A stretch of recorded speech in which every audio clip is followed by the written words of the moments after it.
बहिणींना त्या ठिकाणी रक्षाबंधनाची ओवाळणी, त्या ठिकाणी भाऊबीजेची ओवाळणी ही केवळ सणापुरती नाही, तर आमच्या बहिणींना ती 12ही महिने मिळाली पाहिजे.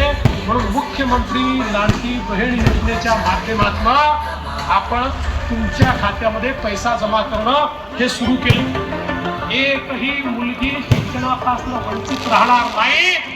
507 कोर्सेस मध्ये खाजगी कॉलेज मध्ये देखील